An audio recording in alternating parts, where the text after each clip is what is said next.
আসসালামু আলাইকুম ভিউয়ার, সবাই কেমন আছেন? আশা করি সবাই ভালো আছেন। আমি আপনাদেরকে স্বাগতম জানাচ্ছি সঞ্জিদা কুকিং হাউস থেকে। আপনাদের মাঝে আমি নতুন রেসিপি নিয়ে হাজির হয়েছি। কিভাবে কচু শাক রান্না করা হয় চলুন দেখে নিই কীভাবে কচু শাকটি রান্না করা হয়। একটা পাতিলে পানি নিয়ে নিয়েছি, এরপর এখানে হলুদের গুঁড়া দিয়ে দিয়েছি এবং জিরার গুঁড়া দিয়ে দিয়েছি, মরিচের গুঁড়া এবং কেটে রাখা শাকগুলা এখন এগুলা পাতিলে দিয়ে দিব। এরপর কিছু সবজি দিয়ে দিব, বেগুন, শিম, ছোট আলু,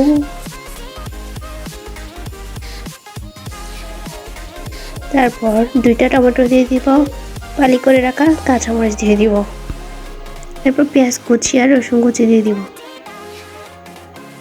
এরপর ঢাকনা দিয়ে ঢেকে দেব। ঢাকনা উল্টিয়ে এগুলো একটু নেড়ে দিব যেন ভালো করে এগুলা সবগুলা মিক্স হয়ে যায়।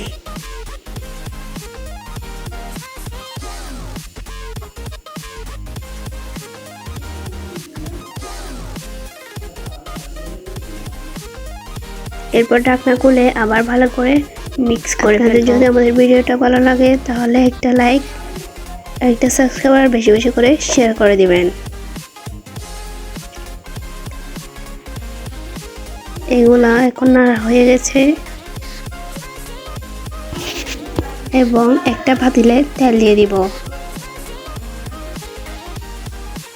এখানে রসুন কুচি দিয়ে দিব,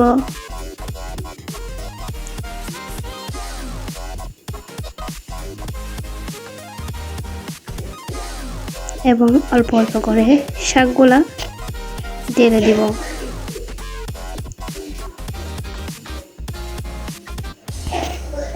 এরপর চিলি পেস্ট দিয়ে দিব, ভাজা মশলাগুলো দিয়ে দিব, লবণ দিয়ে দিব স্বাদ মতো,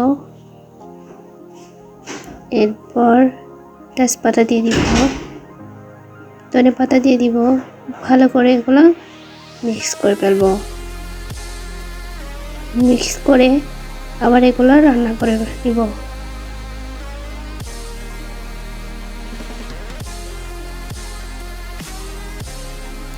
রমজানে এই শাকটা খেতে দারুণ মজা লাগে, আপনারা একবার ট্রাই করিয়েন।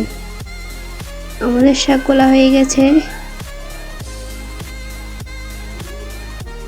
এবার নামিয়ে নিব।